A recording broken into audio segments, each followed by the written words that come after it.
안녕하세요.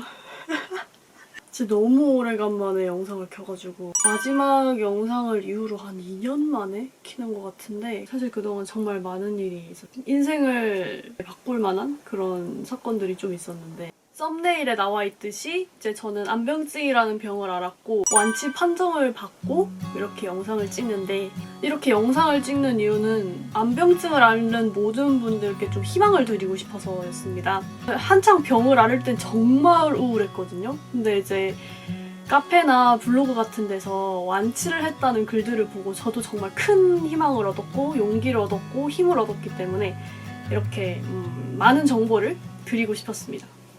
이야기를 하기에 앞서서 저는 이제 전문적으로 공부한 의사가 아니기 때문에 앞으로의 하는 내용들은 정말 개인적인 경험에 근거한 거라는 것을 말씀드리고 싶습니다. 일단 안병증이란 병에 대해서 많은 분들이 좀 모르실 수도 있을 것 같아요. 자가 면역 질환 중 하나로 이제 갑상선 항진증 환자한테 나타날 수 있습니다. 항진증이나 저하증은 호르몬 자체의 문제인데 안병증은 자가 면역 질환으로서 항체 문제예요. 그래서 눈에 염증 반응이 나타나기 때문에 스테로이드 주사 처방, 스테로이드 정맥 주사, 그 눈꺼풀 주사, 방사선 치료 등 다양한 치료를 해볼 수가 있고 이게 너무 심하게 눈이 돌출되면은 안화 감압술을 진행을 합니다. 안화 감압술은 정말 큰 수술인데요. 염증 때문에 돌출이 되는 것을 이제 안구 뒤쪽에 공간을 확보해서 안구를 다시 이렇게 좀 집어넣어주는 수술입니다. 듣기만 해도 정말 큰 수술 같잖아요.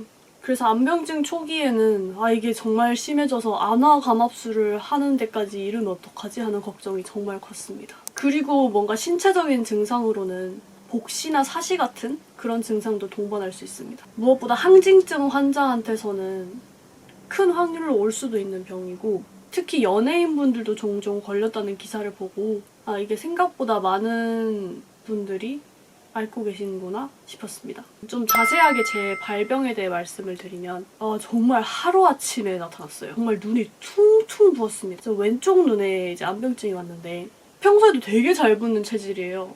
조금만 짠 거 먹어도 아침에 붓고 그러거든요. 근데 그거는 이제 단순히 짠 걸 먹어서 붓는 정도가 아니라 왜 이렇게까지 붓냐고 주변에서 말할 정도로 한쪽 눈이 심하게 부었습니다. 근데 이제 그런 붓기들은 다 염증 때문에 부었다는 걸 나중에 알게 됐어요. 그리고 두 번째 증상으로는 심하게 건조했습니다. 이게 눈두덩이가 부으면서 눈꺼풀이 말려 올라갔거든요. 그래서 잘 때도 눈을 뜨고 자기도 하고 그리고 이게 단순히 눈을 떠서 건조해서 인공 눈물 넣어야지 이 정도가 아니라 바람이 불면은 정말 칼날이 스치는 듯한 그런 느낌으로 정말 건조했어요. 그래서 당연히 인공 눈물도 달고 살았고요. 아침에는 너무 심해서 눈을 뜰 수가 없는 그런 지경이었습니다. 세 번째 증상으로는 눈꺼풀이 부음과 동시에 말려 올라가 놀란 토끼눈이라고 하는데 이제 그 토끼눈처럼 정말 눈이 이렇게 떠지는 돌출이 되기 시작합니다. 그래서 제가 당연히 왜 이 안병증에 내가 걸리게 되었을까를 정말 많이 찾아봤어요. 원인이 있을 거 아니에요, 모든 병은? 근데 이 안병증은 원인이 정말 없는 병이에요. 왜냐면 자가면역 질환이기 때문에 감기에 걸리는 것처럼 바이러스성이 아닙니다. 그래서 제가 주사를 맞는다고 이게 하루아침에 뿅 낫는 것도 아니고요. 며칠 쉰다고 해서 낫는 것도 아니에요. 근데 제 생각에는 이거는 자가면역 질환이기 때문에 99%가 이게 무리를 해서 걸렸다고 생각을 합니다. 왜냐하면 회사를 입사하고 나서 적응하는데 좀 많이 힘들었고 야근이랑 외근을 정말 많이 하는 직종이었어요. 그리고 저는 그 정신적인 스트레스를 주말에 전부 신체적인 활동으로 풀었어요. 클라이밍 정말 좋아해가지고 클라이밍도 많이 가고 클라이밍 하루 갔으면 그 다음날 서핑 가고 또 여행 가고 이런 식으로 제발 주변에서 쉬어라고 할 정도로 정말 많이 돌아다녔습니다. 그러니까 이제 당연히 몸에는 과부하가 올 수밖에 없었고 그리고 1%는 유전적인 문제일 수도 있어요. 왜냐면 저희 어머니가 지금 저하증을 앓고 계시거든요. 근데 이거는 저희 엄마가 슬퍼할 수도 있으니까 그냥 아니라고 생각하고 싶습니다. 안병증에 걸리고 제일 힘들었던 건 당연히 첫 번째로 미용적인 문제였습니다. 사람들이 얘기를 할 때 제일 먼저 보게 되는 신체 부위가 눈이잖아요. 그러니까 이 눈을 이렇게 보고 얘기를 하는데 제 한쪽 눈이 과하게 돌출이 돼 있으면 누구나 당연히 알게 되고 스스로도 너무 못생겨 보이는 거예요. 이제 뭐 물론 모든 분들이 그런 건 아니지만 제 나이대 또래들은 정말 외모에 관심이 많을 나이잖아요. 그래서 스트레스가 정말 컸습니다. 그 두 번째는 정신적인 스트레스가 있었습니다. 자가 면역 질환이다 보니까 빠르게 나아지는 약이 없었습니다. 어쩌면 평생 이 병이 안 나을 수도 있겠다 이런 생각이 컸고, 그리고 저 같은 경우는 갑상선 항진증은 없었지만 암병증 자체가 갑상선 항진증 환자한테서 많이 일어나기 때문에 1년 안에 항진증으로 발전할 수 있는 가능성이 정말 컸고요. 그리고 다른 눈, 이제 왼쪽이 저는 암병증이 걸린 눈이고 이제 오른쪽 다른 눈도 암병증이 올 수 있다는 그런 가능성이 있었기 때문에 그것 또한 정신적인 스트레스로 다가왔습니다. 다음은 이제 저의 치료 과정에 대해서 좀 말씀을 드리고 싶습니다. 어쨌든 제가 이 영상을 찍는 이유는 다행히 완치 판정을 받았기 때문에 이렇게 영상을 찍는데요. 하지만 그 과정이 정말 쉽지 않았습니다. 첫 번째로 정말 많은 오진들이 있었어요. 말 그대로 이제 제 증상을 잘못 말씀해주신 의사분들이 참 많았습니다. 여러분들이 뭔가 살면서 갑자기 어느 부위가 눈에 띄게 아프다던가 이게 좀 평소와 다르다는 그런 직감이 오시면 큰 병원을 가보길 추천드려요. 왜냐면 제가 작은 병원 3군데를 갔는데 전부 오진이었어요. 첫 번째 의사는 제 눈 1초 보더니 그냥 이거 각막염이라고 하고 보냈고, 그 두 번째 의사는 이거 100% 알러지라고 하면서 약을 처방해줬는데 그 약이 갑상선 항진증 환자들은 절대 넣으면 안 되는 안약이었어요. 몇 번 병원을 돌다가 마지막 의사분이 이게 어쩌면 갑상선 항진증의 한 증상일 수도 있다라는 가능성을 제기해 주셨습니다.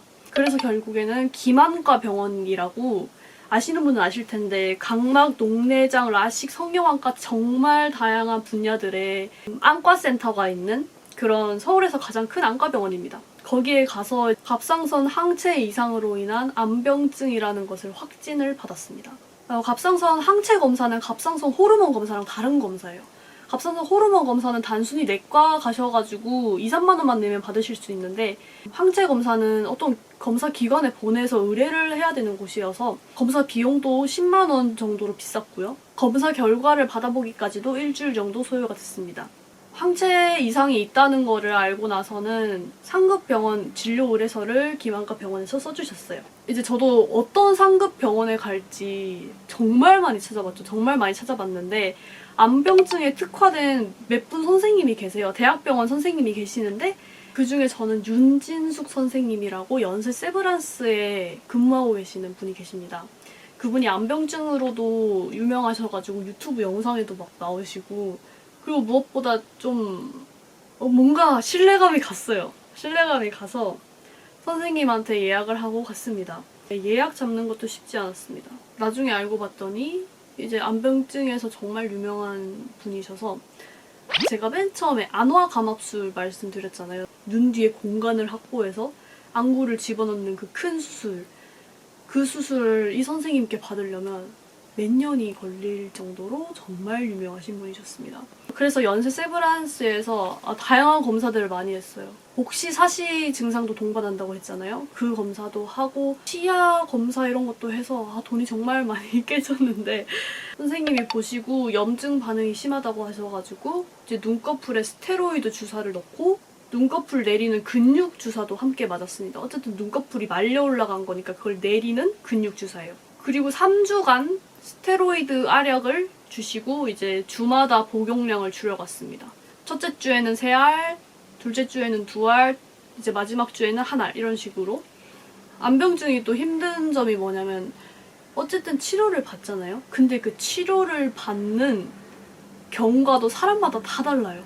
어떤 분들 눈꺼풀 주사를 맞고 눈꺼풀이 바로 내려온 분도 계시고요. 저 같은 경우에는 아무 효과가 없었습니다. 몇 달간 나아질 거를 이제 기대하고 지켜봤는데 정말 나아질 기미가 없었고, 한쪽 눈꺼풀에 있는 근육을 강제로 내리게 하는 수술을 하자고 하셨습니다.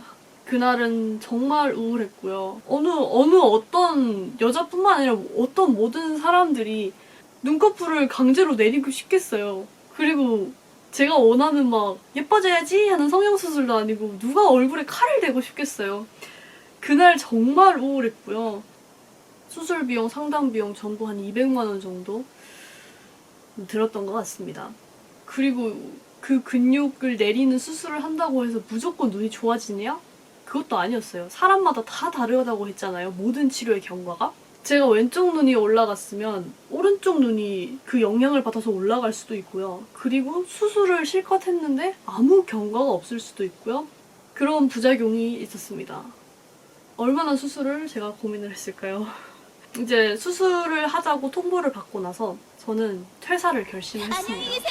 제가 맨 앞에 말씀드렸던 왜 제가 양병증에 걸렸는지에 대한 이유를 직감적으로 저는 스트레스 때문이라고 알고 있었기 때문에 일단 모든 것을 다 없애고 그냥 제 몸에만, 오로지 제 몸에만 집중을 해보자라는 생각으로 퇴사를 결심을 했습니다. 당연히 이제 생계에 걸린 문제인데 쉽지는 않았고요. 그리고 무엇보다 대체 왜 나한테 이런 일이 일어났는지 누구인진 모르겠지만 너무 원망을 많이 했어요. 대체 왜? 나한테? 대체 왜? 하필 나? 유키즈의 김우빈 배우님이 나온 거 혹시 보셨나요, 다들?